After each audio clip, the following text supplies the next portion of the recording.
Ja, hallo. Heute möchte ich euch mal zeigen, wie CapCut funktioniert. Ich habe da heute mal zum ersten Mal hier einen Workshop live, nennt sich das. Ich wollte mal zeigen, wie es ist, CapCut zu nutzen und ihr könnt dann eure Fragen stellen, live hier im Chat. Ähm, Der eine oder andere kennt CapCut schon, nutzt es schon. Was ich jetzt hier so zeige, ist jetzt nicht so gerade das, was irgendwie relativ neu ist, sondern es soll einfach demjenigen das so ein bisschen näher bringen, der, grade mal damit angefangen hat, mit CapCut oder jetzt vorhat, CapCut zu nutzen. Ich möchte euch einfach mal zeigen, wie das Ganze funktioniert. Ich habe jetzt hier schon CapCut die Desktop-Version geöffnet, habe da ein paar Beispiele, schon mal importiert, also ein paar Videos, die ich, im letzten Jahr gemacht habe in, ähm, Venedig. Man kann es hier so sehen. Ähm, Wie gesagt, das sind so ein paar Beispielvideos, aber da kommen wir gleich zu. Ja, was werden wir heute hier sehen? Wir werden sehen, wie relativ einfach ein Clip erstellt werden kann, also wie man, einen Clip zusammenschneiden kann. Wir werden uns mal die Effekte anschauen. Wir werden ein bisschen mit den Filtern rumexperimentieren. Wir schauen uns an, was wir sonst noch für tolle Features da nutzen können, die CapCut uns mitgibt. Ich gehe ein bisschen drauf ein, was die Pro-Version kann, gegenüber die Standardversion, die wir ja sonst frei zugänglich haben. Ich selbst nutze jetzt hier das Ganze an einem Mac, aber prinzipiell ist es völlig egal. Auf dem Windows-Rechner sieht es genauso aus. Ja, also, ich habe jetzt schon mal CapCut geöffnet. Ich habe 'n neues Projekt geöffnet und dann sieht das so aus, wie ihr das jetzt so sehen könnt. Wir haben hier oben ein paar Menüs, nennt sich Medien, Audio, Text, Sticker, Effekte, da gehen wir gleich auch noch mal drauf ein. Am besten ist es, wenn man das mit einem Beispiel mal startet. Wir nehmen einfach mal jetzt hier, ein Video. Wie kann man übrigens ein Video importieren? Entweder zieht man das aus dem Verzeichnis hier rein oder man klickt auf Importieren und fügt dann 'n MPEG-4 oder eine Quelle oder eine Datei, die man gerne hier, sehen möchte und bearbeiten möchte, hinzu. Das kann alles Mögliche sein. Das kann MPEG-3, MPEG-4, was auch immer sein. Ja, fangen wir doch mal an. Im Endeffekt ist es so, wir nehmen jetzt hier einfach mal, einen Clip. Wir ziehen es hier runter. Hier unten sieht man eine Timeline in dieser Timeline, meckert er jetzt hier natürlich ein bisschen rum. Er sagt natürlich jetzt hier, da gibt es mehrere Audiospuren. Wir sagen, das ist völlig in Ordnung. Und, von links nach rechts kann man sehen, dann bewegt sich das. Also, quasi, wenn ich jetzt hier mit der Leertaste drücke, dann, spielt er das ab. Wir sehen hier auch eine Zeitangabe hier unten. Das sind ungefähr 13 Sekunden, die da, ähm, entsprechend, ja, der Clip lang ist. Wir können das Ganze kürzen. Wir klicken mit der linken Maustaste links und rechts. Da kann man das Ganze jetzt hier ein bisschen schneiden oder man kann von Anfang an etwas schneiden. Man hält die linke Maustaste fest und bewegt es dann. Das ist eigentlich recht einfach. Dann haben wir hier die Möglichkeit, das Ganze, zu verbergen, die Tonspur stumm zu schalten. Das wäre dann auch möglich. Also, im Endeffekt, ist es recht einfach und, ja, selbsterklärend. Aber es gibt, wie ich in der letzten Zeit, gemerkt habe, immer wieder der ein oder andere, der noch nie damit gearbeitet hat. Deswegen, wie gesagt, zeige ich das jetzt hier mal. Ja, also schöne Bilder. Es war ein schöner Urlaub, toll. Aber das ist jetzt nicht so, der Bringer. Ich möchte das Ganze ein bisschen aufpeppen. Also, ich möchte da schon wirklich ein Urlaubsvideo rausmachen. Also, nehme ich jetzt noch ein paar Sachen mehr dazu. Ich ziehe jetzt hier mal das runter, wie gesagt, was ich importiert habe. Ziehe es hier rein in die Timeline. Ja, der meckert jetzt hier. Ich habe da mehrere Audiospuren, da komme ich gleich zu. Ich mache das ein bisschen kleiner. Rechts oben gibt es so ein paar Buttons, also Plus und Minus. Da kann man quasi herein oder herauszoomen. Ich mache das mal jetzt hier kleiner, da sieht man das in der Timeline, kann man das schön sehen, wird es kleiner. So kann man also ohne Weiteres also die Zeitachse damit beeinflussen. Ich mache es mal größer, kleiner. Gut. Ziehe noch mal was runter und ich ziehe ja, er meckert. Und ich ziehe noch mal was runter. Auch okay. So weit, so gut. Jetzt sieht das aber ein bisschen blöd aus. Also hier oben sieht man grad, wo man gerade ist. Drücke mal jetzt hier ist mal hierhin. Und wenn man jetzt so 'n Übergang hat von der einen Szene in die andere, sieht es irgendwie, na ja, gut, relativ aus, aber das gefällt mir nicht. Ja, als auch mir gefällt es nicht, dass ich jetzt so viele Tonspuren habe. Ich könnte jetzt alles, auf Mute stellen, lasse ich aber so, wie es ist. Ist völlig egal, kann man auch so lassen. denn ich möchte ja schon ein bisschen im Hintergrund hören. Ich habe dann hier oben schon mal so eine kleine, Tonspur mit ein bisschen Musik hinterlegt. Also, jetzt hier ist ein MPEG-3 aus der YouTube, Studio Media Umgebung. Da kann man sich entsprechend dann auch MP3s und, Audiofiles runterladen, die man in eigenen Projekten hinzufügen kann. Muss man auf die entsprechenden Lizenzen achten. Ich habe jetzt hier ein, Lied, was, jemand bereitgestellt hat, das jeder nutzen kann. So ein bisschen italienischen Flair, und ich kann das jetzt hier auch mal runterziehen. Ziehe ich jetzt hier mal hin. Wie man sieht, hat man jetzt hier eine weitere Tonspur nicht Tonspur, eine weitere Spur, die wir belegen. Das ist nämlich die Tonspur, die wir jetzt hier haben, also quasi ein bisschen Musik. Interessant dabei ist, jetzt sehen wir hier natürlich, verschiedene Sachen. Wir sehen jetzt hier oben ist unser Video, unten ist unser MP3. Also, wie hört sich das oder sieht das dann aus? Ich mache da mal jetzt mal Play. Play ist, wie gesagt, die Leertaste. Na ja, man hört schon, ist 'n bisschen übersteuert, das sieht man hier oben auch. Ich ziehe das mal weiter runter. Wenn man nämlich hier auf diese Linie geht und runterzieht, dann sieht man, dass man aus'm roten Bereich raus ist, aber das ist mir auch trotzdem zu laut. Ich gehe mal weiter runter mit der Musik und lasse es noch mal laufen.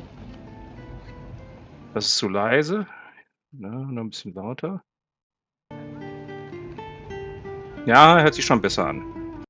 Gut, jetzt können wir 'n bisschen rumspielen. Am Anfang sieht man hier, da ist nichts. Das heißt, ich schneide das mal hier 'n bisschen weg. Zack. Und hier hat man die Möglichkeit, so 'n bisschen das Ganze leise ins Laute zu schwenken. Das heißt, man hört das ganz leise und geht ins Laute. Das mache ich jetzt hier auch. Das ist natürlich 'n super Effekt. Ich mache es aber 'n bisschen länger, dann hört sich das nämlich so an. Ja, man merkt, langsam wird's lauter. Perfekt. Ja, okay, kann man so lassen. Das ist okay. Für 'n Anfang ist es nicht schlecht. Wir lassen's noch mal. Ja, langsam wird's lauter. Wie gesagt, hier links kann man das einfach hin und her bewegen, dann ist es quasi so richtig. Dann kann man nämlich die Lautstärke mit anpassen. So weit, so gut. Na ja, ich sage mal so, an sich ist jetzt nichts Weltberauschendes, ne? Also, das können andere Editoren auch. Also, durchaus auch besser, muss man auch einfach sagen. Aber mal eben so schnell was zu erstellen, man könnte das jetzt hier schon exportieren und auch veröffentlichen, aber irgendwie fehlt da mir einfach alles. Also, das ist jetzt einfach nur, also nichts das, was ich so wirklich so mag. Auch sehe ich jetzt hier grade, ich könnte jetzt hier unten sieht man nämlich, dass, unsere Musik länger ist, als unser Clip. Ich gehe hierher und kürze das, dann geht man nämlich hier rechts hin, drückt die linke Maustaste, zieht es hier in der Timeline runter, zack, da haben wir's schon.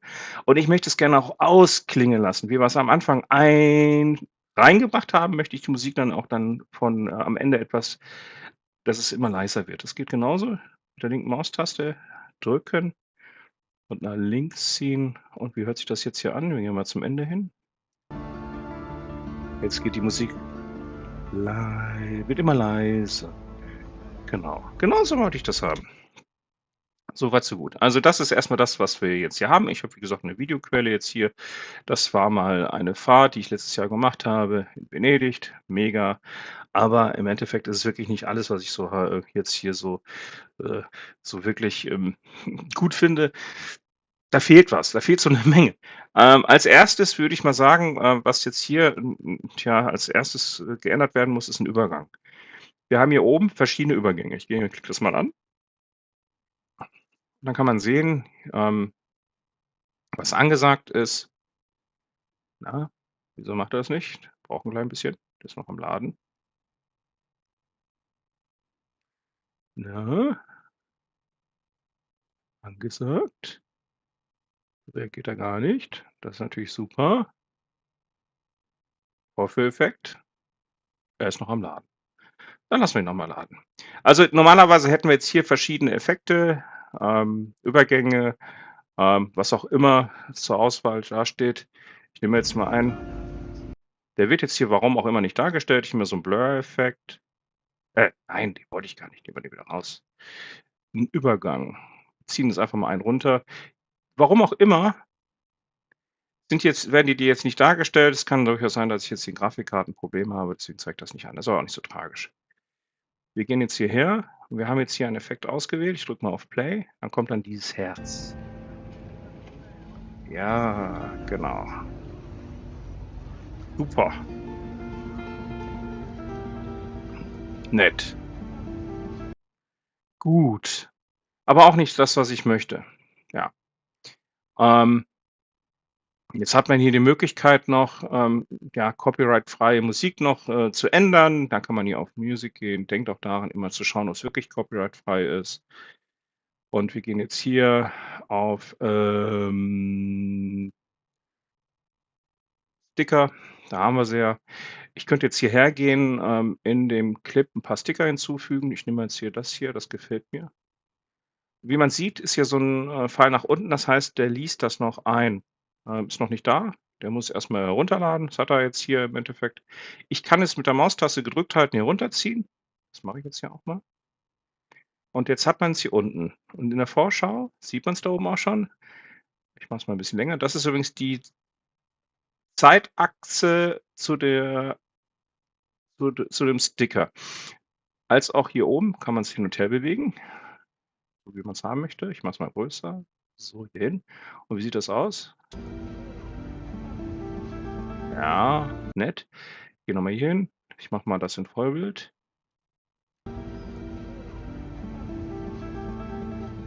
Ja, ganz nett. Lassen wir mal, so wie es ist. Wir sind ja eben stehen geblieben bei den, Effekten. Warum auch immer jetzt hier die Effekte nicht angezeigt werden, kann ich jetzt nicht Übergänge nicht angezeigt werden, kann ich jetzt nicht so erklären. Warum auch immer, scheinbar grad 'n Bug. Aber wir haben hier die Möglichkeit, ja, diese Sticker dann zu nehmen. Ich mache noch 'n paar Sticker mehr rein. Zack, zack, gehen wir jetzt hier hin. Das finde ich gut, ne, aber ehrlich gesagt, ne, haben wir noch hier so Tolles? Wir gehen mal hier hin und sagen, ähm, ne. Wir haben auch 'ne Auswahl, anhand einer Kategorie. Nehmen wir hier Stimmung. Ah, das ist nett. Das ziehe ich jetzt hier unten rein. Wir gehen mal dahin in die Zeitachse. Lass uns mal abspielen. Auch das können wir dann wieder bewegen, ne, hin und her, wie wir es wollen. Größer und kleiner machen. Machen wir das auch noch mal. Und das sieht so aus und in groß. Ja, gar nicht mal so schlecht, ist nett gemacht. Ja, ist 'ne kleine Spielerei. So weit, so gut, ne? Also, man kann jetzt hier Sticker runterziehen, man kann Übergänge, die hier vorhanden sind, nutzen, man kann Effekte nutzen. Warum auch jetzt grad, wie gesagt, auch die Effekte nicht dargestellt werden, ne, lassen wir mal so stehen. Wir haben die Möglichkeit, jetzt hier auch, Text hinzuzufügen. Das heißt, hier sieht man auch schon vordefinierte Texteffekte oder wir können auch sagen, wir nehmen Textvorlagen. Da gibt es auch viele, relativ viele. Such mal eins aus, was uns hier vielleicht gefällt. Jetzt hier 'n Video beispielsweise, man würde jetzt hier noch 'n Trailer am Anfang machen und dann benutzt man jetzt hier irgendwie, einen vordefinierten Text. Man sieht das auch recht einfach, wenn man hier anklickt, wie es aussieht. Ich würde mal sagen, wir nehmen mal,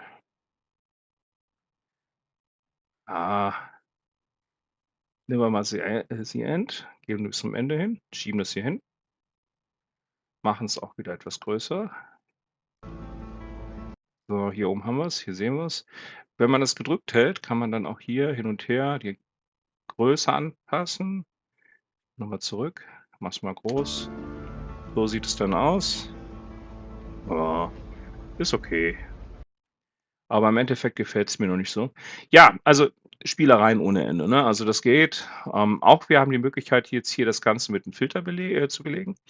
Das heißt, es passt das Ganze halt, ja, etwas schöner an. Ich nehme mal jetzt hier den Sonnenuntergang. Den lege ich hier mal über den ganzen Clip. Ich ziehe das mal hier hin. Das heißt, hier über den ganzen Clip, obwohl, machen wir's mal hier hin. Und wie man sieht, ich mache das noch mal jetzt hier am Anfang weg, lasse das mal abspielen, dann sieht man den Unterschied. Jetzt noch ohne Filter und jetzt mit Filter. Ja gut, muss man, ne, erst mal schauen, was man da an Quellen hat. Ich glaube, ohne, Sonnenuntergang war es besser. Man kann's löschen, anklicken, die Entfernen-Taste. Man kann auch solche Art Retrofilm Strukturen reinbringen mit dem Filter. Nehmen wir den jetzt hier mal. Sieht auch nett aus. Mach's mal in Vollbild. Zeitverhältnis so da. Mhm. Im Retro-Stil, na ja, also weiß ich nicht, muss man wissen. Da gibt's ja auch hier so 'ne Art Fotoautomat. Da kann man auch entsprechend, ja, ich mache es jetzt hier mal, äh, das Ganze so 'n bisschen anpassen, als wäre es jetzt hier, älter. Ne, sieht schon schick aus, ne? Also quasi hat so 'n Stil, als wäre das irgendwie mal viel älter. Machen wir's mal Vollbild. So würde es dann aussehen. Ja, netter Effekt. Vom Filtersetzen jetzt her, muss man sagen, ne? Also wirklich hat was. Genau, das haben wir bisher schon mal gemacht. Ich lasse das mal, das sieht gar nicht mal so schlecht aus. Aber jetzt möchte ich am Anfang noch mal so 'ne Art, Titel haben, was da irgendwie reinpasst. Das hier sieht gut aus, das nehmen wir mal. Und ich ziehe das mal hier runter. Ach so, ja genau, habe ich vergessen zu erwähnen. Wenn man das hier anklickt, dann sieht man hier rechts auch, wie's dann aussieht. Na ja, ne, also ganz ehrlich, das ist doch nicht so das, was ich möchte. Und ich glaube, das in Rot hier, das ist schon besser. Das nehmen wir doch mal. Ziehen wir runter, ziehen das hier hin. Es hat mir oben, die Möglichkeit, 'n Text reinzuschreiben. Venedig. Das war letztes Jahr, 2025. Dann sage ich hier Urlaub und sage hier mit der Familie. Und wie sieht das aus? Zu groß. Passiert, das heißt, wir gehen hier oben, ziehen es hier hin, ziehen es kleiner runter, aber das sieht irgendwie nicht so aus, wie ich das möchte. Können wir die Farbe anpassen? Nein, können wir nicht, also nehmen wir es raus. Das gefällt mir nicht. Nein, das ist so. Das passt auch nicht. Ich weiß es nicht. Nehmen wir mal hier so 'n, nehmen wir das hier. Genau, ziehen wir's mal runter. Könnte schon eher passen. Na ja, eigentlich auch nicht. Dann machen wir mal hier Venedig 2025. Machen wir 'n bisschen kleiner. Ziehen's vielleicht hier runter hin, wie auch immer. Mache das mal hier so am Anfang 'n bisschen weg, dann sieht das nämlich jetzt so aus.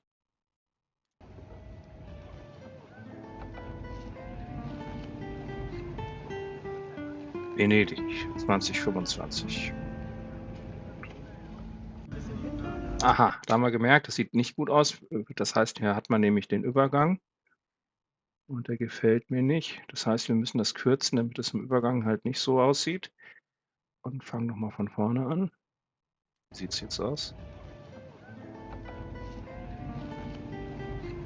Aha, so sieht es schon mal viel besser aus. Genau. Na, das sieht doch schon mal gar nicht mehr so schlecht aus. So, perfekt. Also, das hat jetzt insgesamt 'ne Länge von ungefähr 1 Minute und 30, wenn ich das so sehe. Aber gut. Also, wie gesagt, es sieht nicht schlecht aus, ne? Also, ich muss ja sagen, hätte ich nicht gedacht. Jetzt überlege ich grade, was können wir noch da hinzufügen?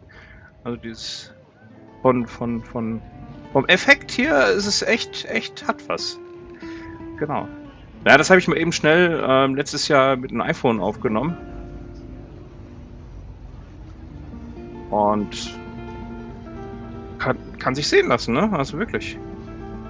Da merke ich nämlich, dass jetzt hier das mit 'n Filter viel besser aussieht, indem ich das einfach so lasse. Deswegen ziehe ich das jetzt hier rüber und packe das jetzt hier hinten hin. Was mir aber nicht gefällt, ganz ehrlich, ist jetzt hier, äh, das hier, das nehme ich raus, entferne ich. Was man natürlich jetzt auch noch machen kann, ist, man kann jetzt hier noch was hinzufügen, was das jetzt ist, wo es ist. 'N bisschen, ja, jetzt, wenn man das hochladen möchte als 'n YouTube-Video, könnte man jetzt hier zum Beispiel auch hergehen, sagen: „Hey", zwischendurch mal kurz sagen: „Folge mir, like es." Machen wir das einfach mal. Packen es einfach mal hier hin. Zack. Und ziehen's hier hin. Mal eben gucken. Äh, irgendwie weiß ich nicht. Nein, gefällt mir nicht. Nehmen wir's wieder raus. Gehen wir mal runter. Was haben wir noch da?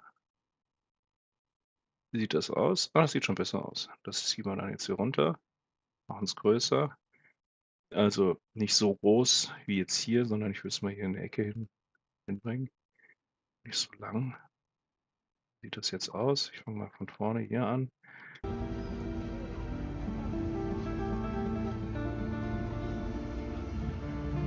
Ja, ja, wie gesagt, das ist nur 'n Beispiel und jetzt müsste es kommen. Das passt aber jetzt nicht zu der Farbe, ne, also vom Filter her. Theoretisch müsste ich das jetzt hier auch nicht in Rot, sondern in 'ner anderen Farbe. Das passt nicht. Ne, wir machen lieber irgendwas anderes. Das gefällt mir auch nicht. Könntest mal anklicken. Wie sieht das aus? Wie gesagt, der lädt das jetzt runter. Das ist zu groß. Wir ziehen es aber trotzdem mal runter. Vielleicht könnte das jetzt genau das sein, was wir brauchen.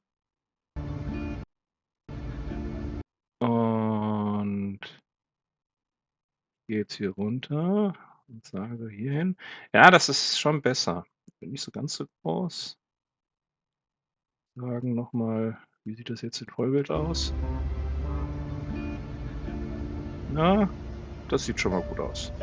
Zu kurz. Also, vom Gefühl her war das zu kurz. Das heißt, jetzt gehen wir noch 'n bisschen her, schieben's hier mit der Maus nach rechts. Noch mal Play. Und jetzt? Ja, schon besser.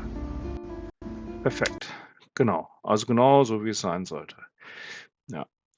Jetzt, nehme ich trotzdem noch mal 'n paar Übergänge jetzt hier, auch wenn wir die uns hier nicht anschauen lassen können. Ich klicke jetzt nämlich mal auf Mix.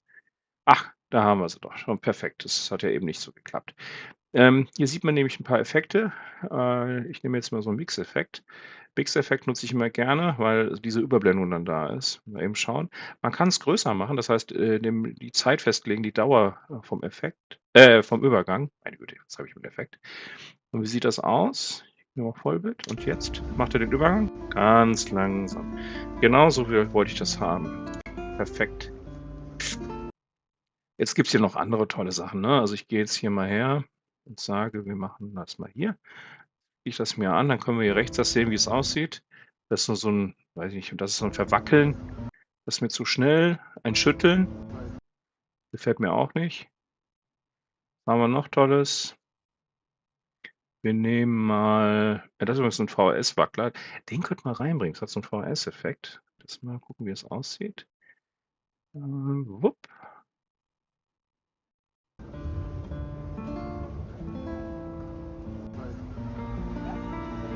Na ja, weiß ich nicht so, oder? Also, ich mache es mal groß. Geht so. Eigentlich nicht so mein Ding. Nehmen wir wieder raus. Ich packe da auch lieber wieder Mix rein. 'N Mix ist immer sehr neutral. Ist immer sehr angenehm, wir machen's größer. So weit, so gut. Genau. Und dann suchen wir mal nach Effekten. Ich habe nämlich hier auch 'n paar. Jetzt hat man hier nämlich diese tollen Effekte, die man reinbringen kann, wie zum Beispiel jetzt hier hat man grade so 'n Miniatur ich mache das auch mal, so 'n Glasdefekt-Effekt. Glaseffekt Defekt. Oh Mann, hört sich das an. Ich mache das mal. Ich ziehe das mal hier rein. Wie sieht das aus, wenn ich das jetzt mal abspiele? Na ja, muss nicht sein. Ich habe übrigens dazu auch mal letztens 'n Video rausgebracht mit den 50 besten Effekte, die man in ein Video reinbringen kann. Schaut mal in meinen Videos nach, dann könnt ihr das sehen. Ähm, was nehmen wir denn da? Äh, Videoeffekte. Nehmen wir mal Holiday. Suche nach Holiday. Und was haben wir da so Tolles? Ja, im Winter müssen wir das nicht haben. Winter, das ist toll. Das habe ich schon mal genutzt, aber da haben wir jetzt nicht so viel Videomaterial zu. Da kann man nämlich ich ziehe es mal runter, wie das aussieht. Da kann man nämlich, so 'ne Art, Bildereffekt reinbringen. Ah, hat was, ne? Also, wir könnten jetzt 'ne Skalierung reinbringen. Wir machen's kleiner, so jetzt hierhin, genau. Ähm, wie sieht das aus? Ich mache das mal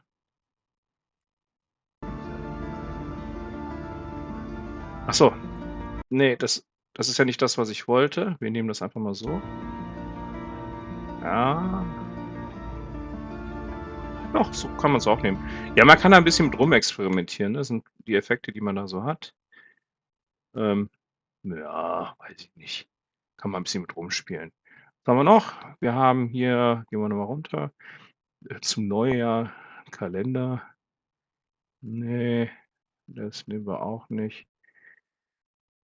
Körpereffekte brauchen wir nicht. Videoeffekt, gehen wir mal hoch. Fand das gar nicht mal so schlecht, was wir da jetzt am Anfang hatten. Genau.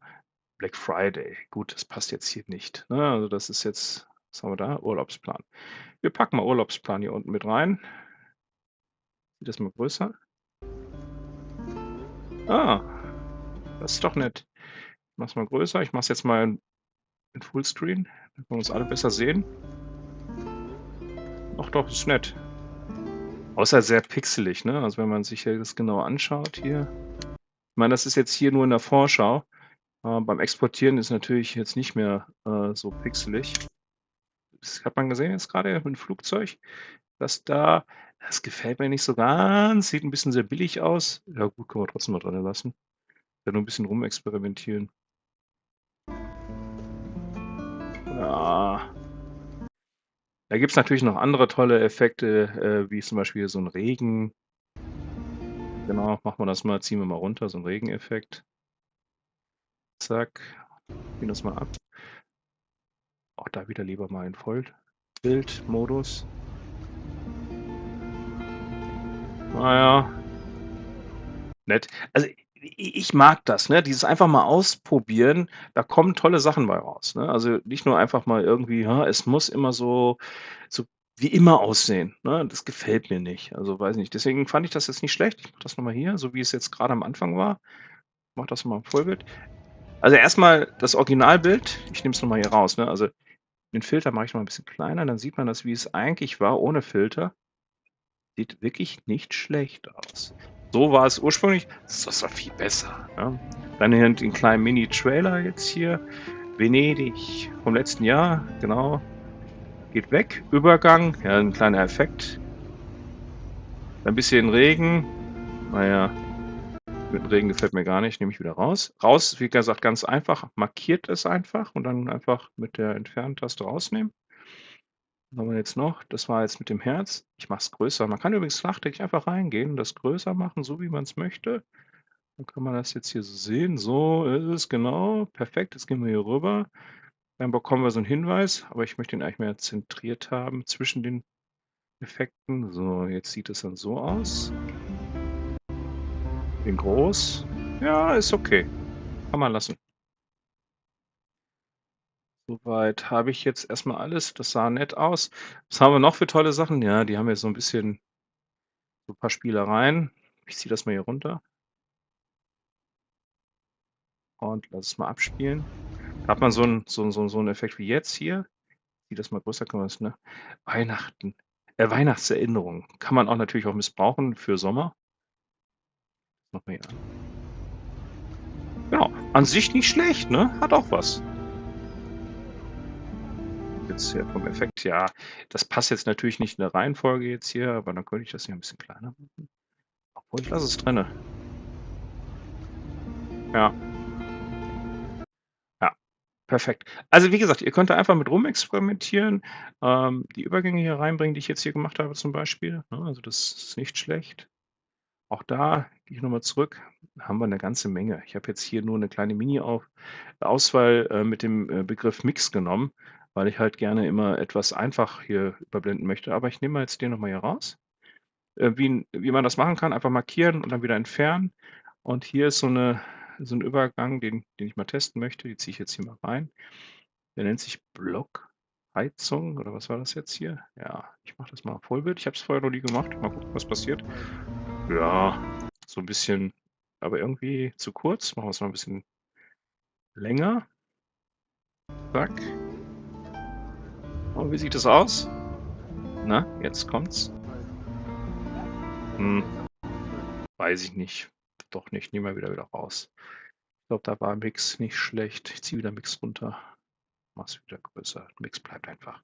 Mix passt immer, ne? Also, Mix wie jetzt hier im Beispiel ist doch perfekt. Genau.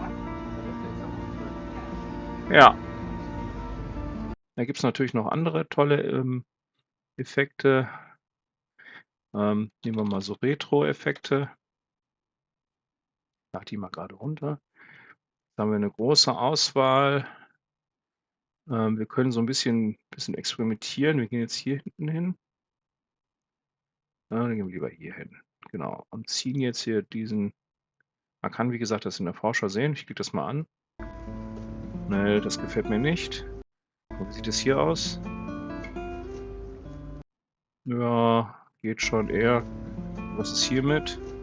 Ne, 'n Retro-Projektor. Na, den könnte man nehmen. Der sieht schon nicht schlecht aus. Pack den mal hier hin. Sieht das aus? Noch mal zurück. Noch mal Fullbild. Ja.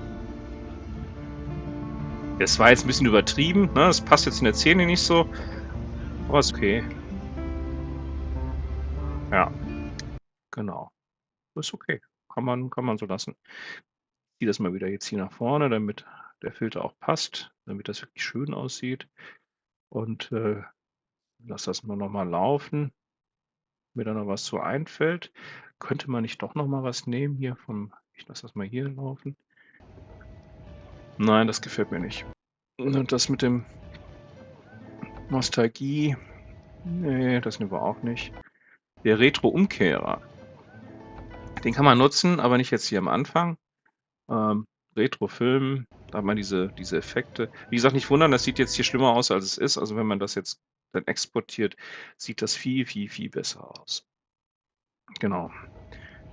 Das ist so 'ne Art, 80er Jahre Fernsehen. Kann man nutzen, muss man aber nicht.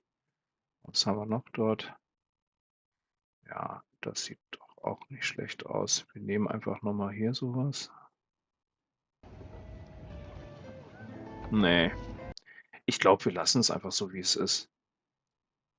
Ja, also wie gesagt, äh, ihr könnt hier rumexperimentieren, Filter setzen, Übergänge auswählen. Dann gibt es auch die Möglichkeit, dort 'n Untertitel, da gehe ich jetzt erst mal nicht drauf ein, hinzuzufügen. Man kann, den KI-Avatar nutzen. Da hat CapCut noch tolle Features eingebaut, die man nutzen kann. Also quasi könnt ihr da jetzt hier, ja, euren Avatar dann erstellen und den dann einbinden, aber das passt jetzt hier in den Urlaubsvideo nicht. Ihr könnt, wie gesagt, Texte hinzufügen, dann Textvorlagen nehmen, die schon definiert worden sind, die animiert sind.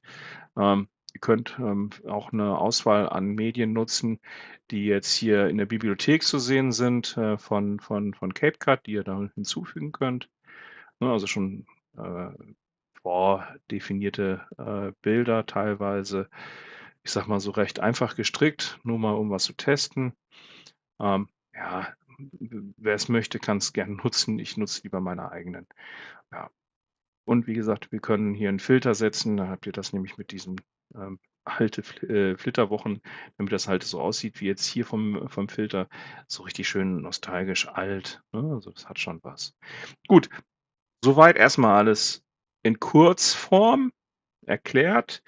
Wie gesagt, die Timeline ist hier unten. Ihr könnt damit rumexperimentieren. Dann haben wir hier oben noch die Möglichkeit, wenn wir jetzt hier fertig sind, das Ganze zu exportieren. Da haben wir jetzt hier den Button Exportieren. Wir gehen da hoch und klicken auf Exportieren. Jetzt könnt ihr erst mal Ihren Namen festlegen. Ich sage einfach mal Venedig. Und da kann ich festlegen, welche Auflösung, welche Bildfrequenzrate ich da jetzt haben möchte. Könnte dann jetzt auf Exportieren klicken oder in UHD exportieren.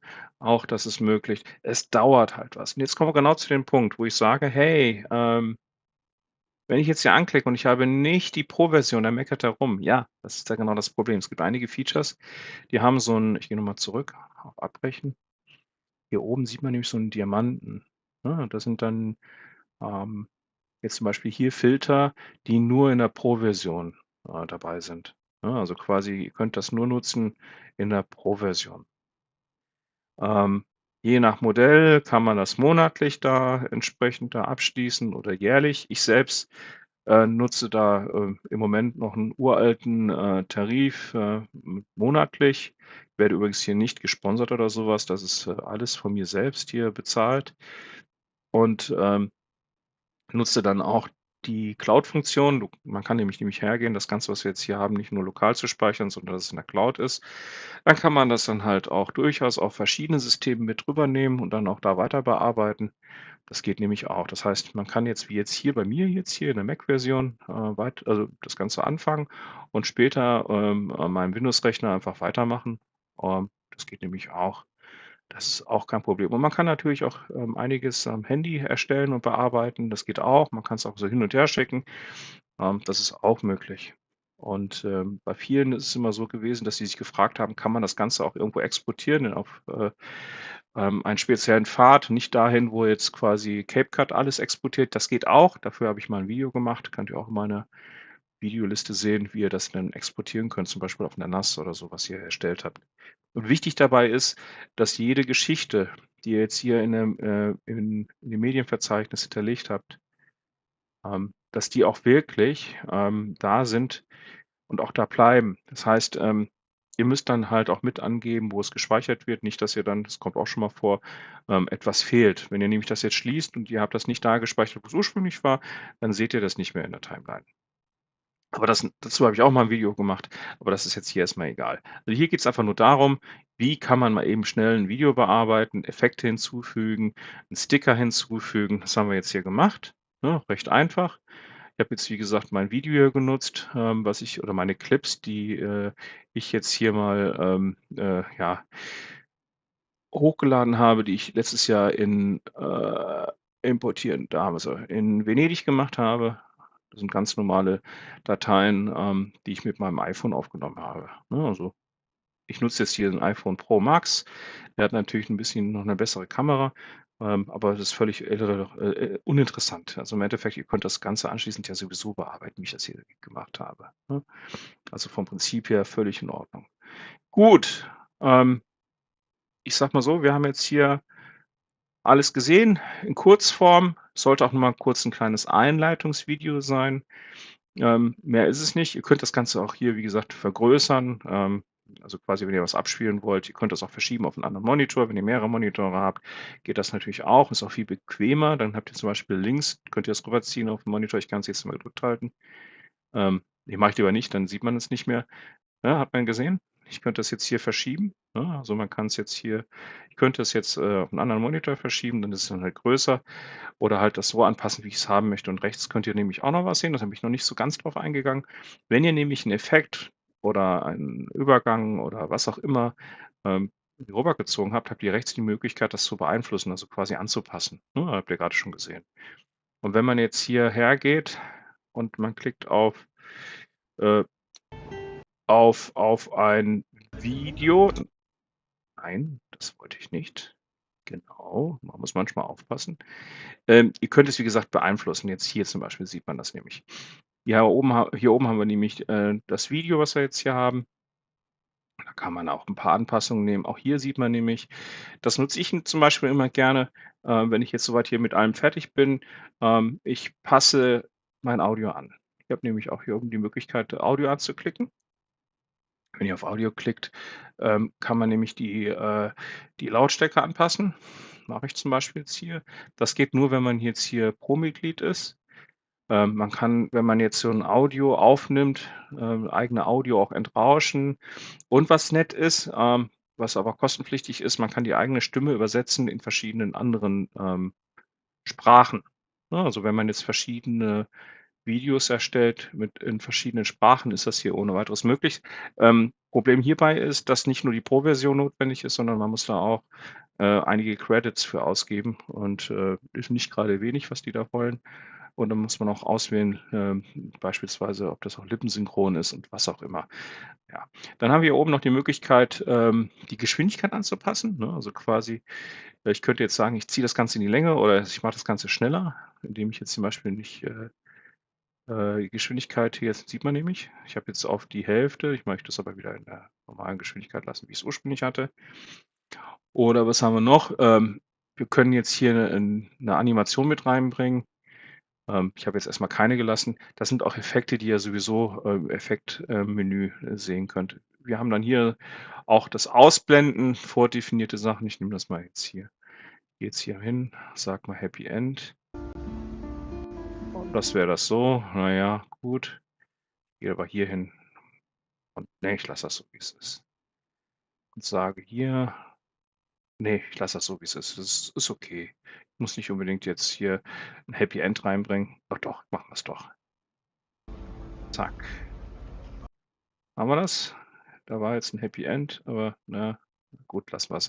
Gut, man kann ja 'n bisschen rumexperimentieren. Da gibt's auch Kombos, wie es dann halt man kann's hier in der kleinen Darstellung schon sehen, was dann passiert. Quasi die Effekte, die ihr dann nutzen könnt, die sind hier wirklich gigantisch. Also 'ne große Anzahl von Effekten, die dann da sind. Gut, das ist erst mal das, was ich jetzt hier habe von meiner Seite aus. Wie gesagt, ich lasse das mal einmal abspielen komplett und, wenn ihr noch, Lust habt, werde sicherlich bald noch weitere, Workshops jetzt hier anbieten. Die werde ich rechtzeitig dann ankündigen, und es werden auch weitere Filme kommen, auch jetzt hier Richtung Cape Cod, was da noch so alles möglich ist. Da sind ja viele, viele tolle Dinge, viele tolle Effekte, die wir da nutzen können. Und, ja, ich danke erst mal und gehe jetzt hierher, lasse einfach das mal abspielen und, sage schon mal Danke und bis zum demnächst mal wieder. Gucke mal grade, ob ich jetzt hier das hier deaktivieren kann. Genau, kann ich. Und ich drücke mal auf Play.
Danke, bis zum nächsten Mal.